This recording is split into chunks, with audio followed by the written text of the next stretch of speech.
Olá pessoal, tudo bem com vocês? Sejam todos muito bem-vindos ao Clube dos Dividendos. Eu sou Bruno Mazzoni, hoje dia 17 de maio, sexta-feira, sextou, e falarei sobre Ferbasa, FESA 4. Fazer uma atualização para vocês aqui sobre os preços, a evolução do aço inox, também do ferro cromo, tá? E como está a situação da companhia no primeiro trimestre, além de fazer uma apresentação da mesma. Então você que gosta da Ferbasa, as pautas serão praticamente aqui, olhar para a foto do primeiro trimestre, apresentar a companhia para quem ainda não conhece, olhar para os múltiplos, mas principalmente aqui para os termos de troca, tá? A evolução dos preços aí de ferro cromo e também do aço inox.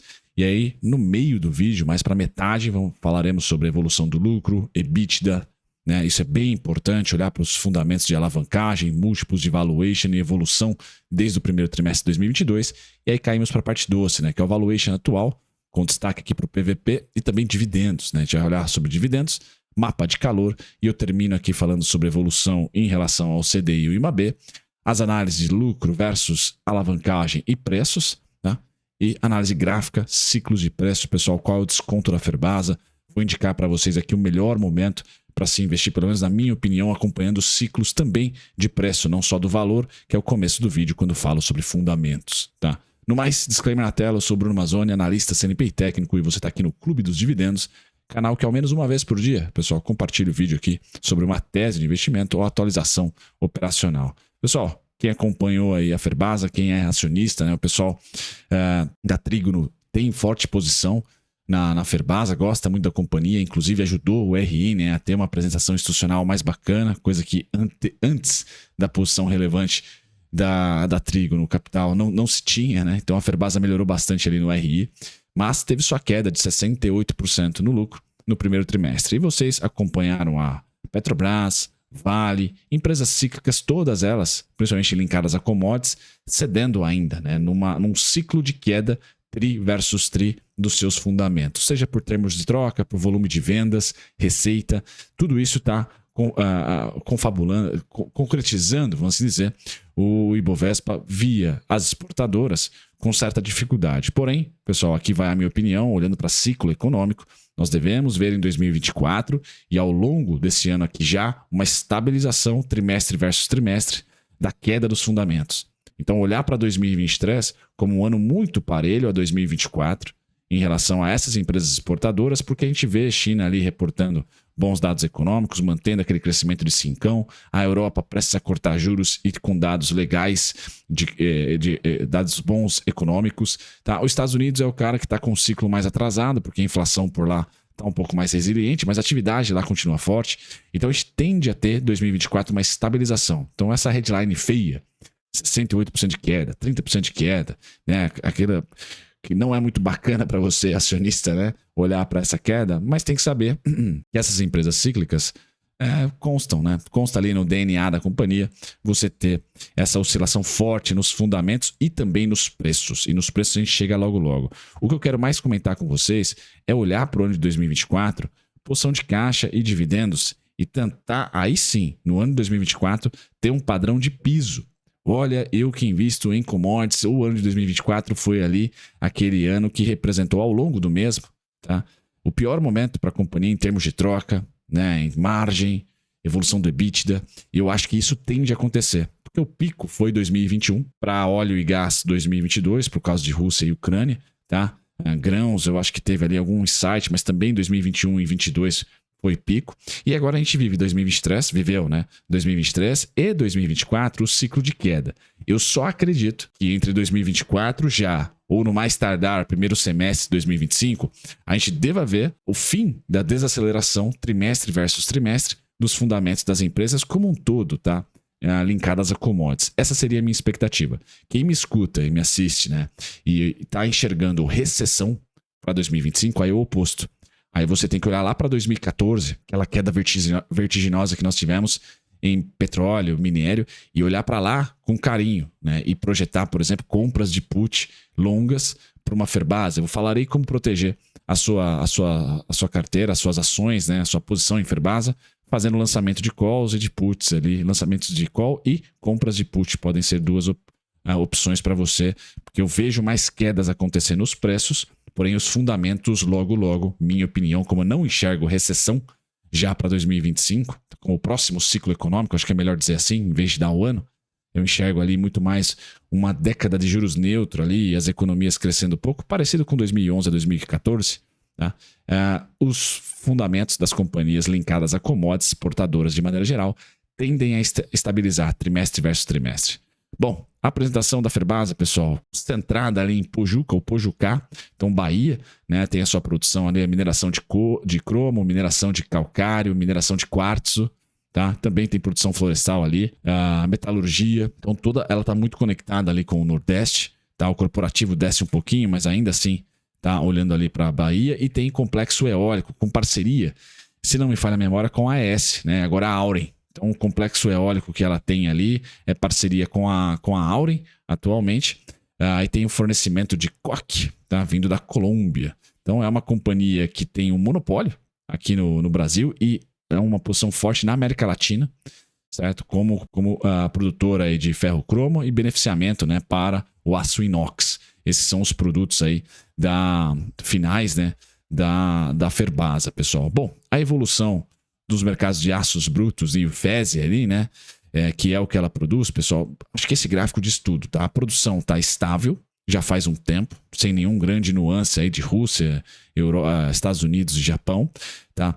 China também, estável essa produção, gráfico da esquerda aí, em barras verticais. Agora, o gráfico da direita é a evolução dos preços. Tá? Então nem preciso dizer, tanto nos Estados Unidos como na Europa e também na China, a queda foi vertiginosa dos preços de 2022 para cá. China e Europa, 2021 para cá. Estados Unidos, resiliência na economia, a queda, o azulzinho, aí, né, veio um pouquinho depois, em 2022. Então a Ferbasa seguiu bem ali os Estados Unidos, menos do que a queda dos preços aí de China e Europa, e conseguiu mandar bem. Tá? Ela tem uma diversificação de receita importante. Tá, legal olhar para a China e Estados Unidos como parceiros comerciais da Ferbasa importantes, ambos, tá? E desde 2022 a gente pode cravar, então, que os preços cederam bastante, e aí os fundamentos dela não precisamos nem falar muito, né? Basta a gente olhar para esse gráfico. O que é importante, pessoal? 2024, como vou dar um zoom para vocês aqui, ó, nos Estados Unidos, o azulzinho aqui, ó, já voltou a subir os preços. Tá? Então o trade de reflação, aí, a volta, né, de um aquecimento, ou pelo menos a estabilização da queda de preços importantes linkados, por exemplo, às metálicas. É um trade não só para a Ferbasa, mas você pode também ir para o Chile, né, que minera muito cobre, etc. É um trade que está existindo. O minério de ferro está um pouco mais cambaleante, porque está conectado com a indústria imobiliária, e a indústria imobiliária chinesa está meio esquisita. Tá? Mas para quem está linkado à infraestrutura, está indo muito bem. Tá? E a Ferbasa pode ter essa conexão, tá, com infraestrutura. Então, temos o preço aqui se recuperando, ou pelo menos estabilizando queda. Quando a gente olha para o aço inox, a gente também vê uma estabilização, tá? Principalmente nos preços da Europa e Estados Unidos. Produção, nada de novo no front, e preços estabilizando. E a gente pode até colocar aqui com um certo viés de alta a partir do final de 2023, ali meio final de 2023. Então, o ciclo, pessoal, dos fundamentos, Bruno espera que essas empresas, e agora estou falando da Ferbasa especificamente, tenha ali uma estabilização das quedas, tá, nos fundamentos, seria a minha opinião. Então, aqui é o lucro e o EBITDA da companhia, nem preciso dizer que 2021 e 2022 foi o prime, foi o melhor momento da companhia, e depois, termos de troca, vai cedendo, lucro, margem e EBITDA, clássico. Tá? Diferentemente de boa parte das empresas cíclicas, pessoal, a Ferbasa é um monopólio ali, vamos assim dizer, né? E ela tem ótima posição de caixa líquido. Tá? Então ela queimou caixa ao longo de 2023, muito pouco, tá? Uma empresa que sai ali de 1,4 bi e vive no primeiro trimestre de 2024 1 bi. Tá? 400 milhões ali foram para o vinagre num ciclo de forte queda nos termos de troca. Então eu acho isso muito bom. Para você que investe no longo prazo, você não tem dor de cabeça com a Ferbasa. Não faz grandes investimentos, bem verdade, uma empresa madura, tá? Mas também não é uma empresa que vai te assustar ali com alavancagem. Caixa líquido novamente, pessoal. Há 2 trimestres que ela vê o fluxo de caixa negativo. Então esse é um ponto de que podemos esperar mais quedas para os preços. Acho que ainda existe essa queda nos preços. Agora, os fundamentos tendem a estabilizar. Então o preço pode ceder um pouquinho, porque os dividendos diminuem, aquela coisa toda.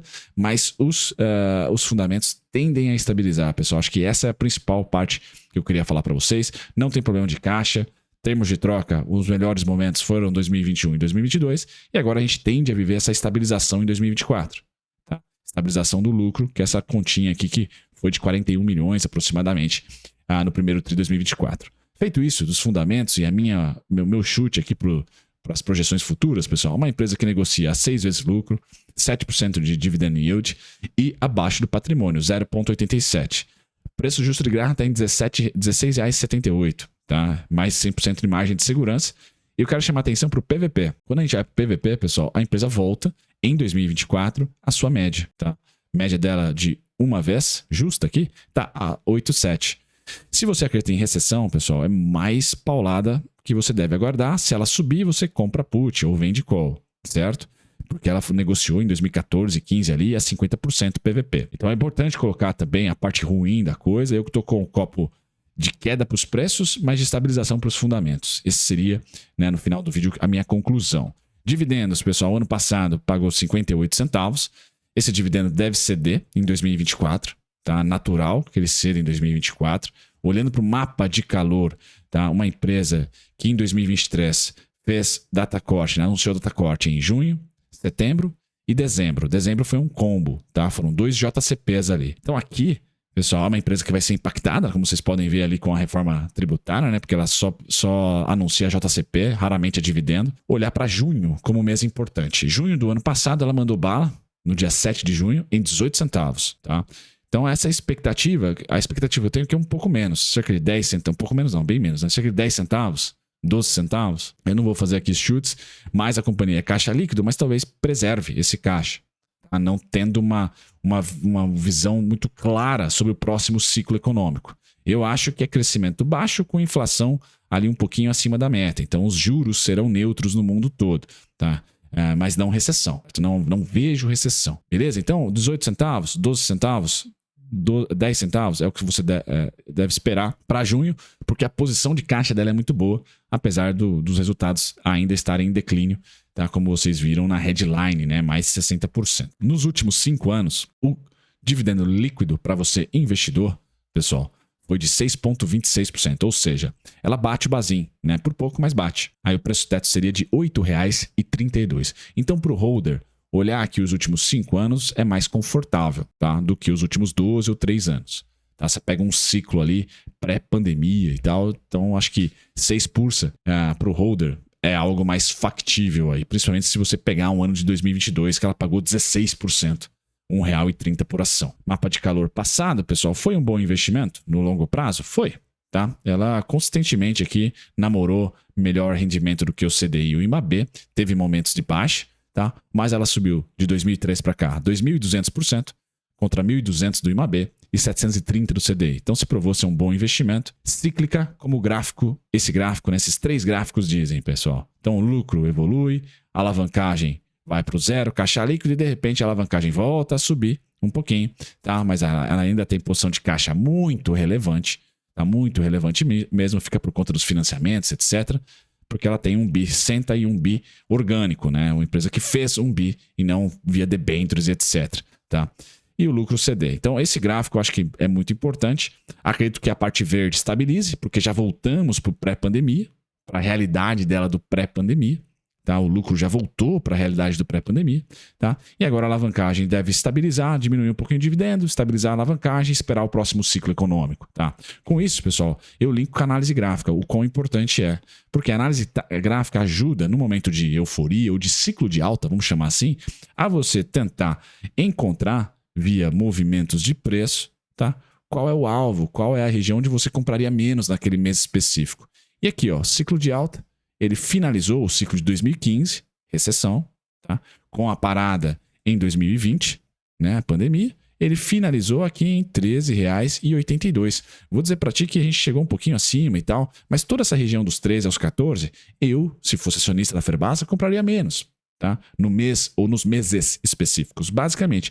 E agora, o que o Brunão tá caçando para vocês? A queda, tá? Dentro do ciclo de alta, a gente tem quedas, tá? E essa queda projetada a partir da máxima feita, gera os R$ 5,70 como sendo os melhores preços. Porém, pessoal, eu tenho dos R$ 7,21 até os R$ 5,54 como as melhores regiões de compra para a Ferbasa. Para você aproveitar um próximo ciclo de alta, que pode vir a depender do ciclo econômico, tá? a partir dos melhores preços de compra. Legal, pessoal? E aí, beleza, eu tô com o copo meio cheio, 7,21 para baixo, são os melhores pontos, na minha opinião, é o melhor desconto, 7,21 até os 5,54, 4,78 ali aproximadamente, tá? São esses os principais pontos que eu tenho de suporte, tá na tela para vocês, tá? 4,78, 7,21, bacana. Copo meio cheio, vamos expandir, e aí Ferbasa 15, 17, 20 reais, bacana. Agora você que tá na recessão, tá? Mas ainda assim já crê nesses pontinhos que eu compartilho com vocês, vamos supor que ela pare no 7,21, por exemplo.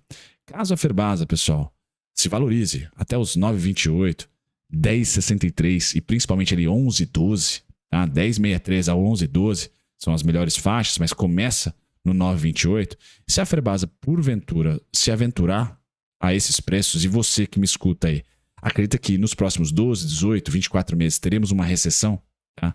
É essa região amarela, dos 9,28 ao 11,12, na minha opinião. Tenho aqui também o 12,25, 11,97, tenho esses pontos, mas toda essa faixinha aqui de preço é onde eu, na minha opinião, que teria carteira, teria a Ferbasa na carteira, eu compraria put aqui, ou eu venderia call aqui. Tá? Essa seria a região acreditando que a empresa em algum momento, a partir dos 12, dos 11, dos 9, ceda para os 5,50, 5,70, 7,21, 4,78, tá? Então, são os dois vieses. Você mantém as suas ações, compra put. Ou você especula ali ser exercido, vendendo call e ganha o dividendo sintético ali, que é o prêmio. Tá? Eu acho que essa é a principal estratégia que eu teria para falar para vocês. Não é recomendação, pessoal, mas é um ciclo que a empresa vive. É natural.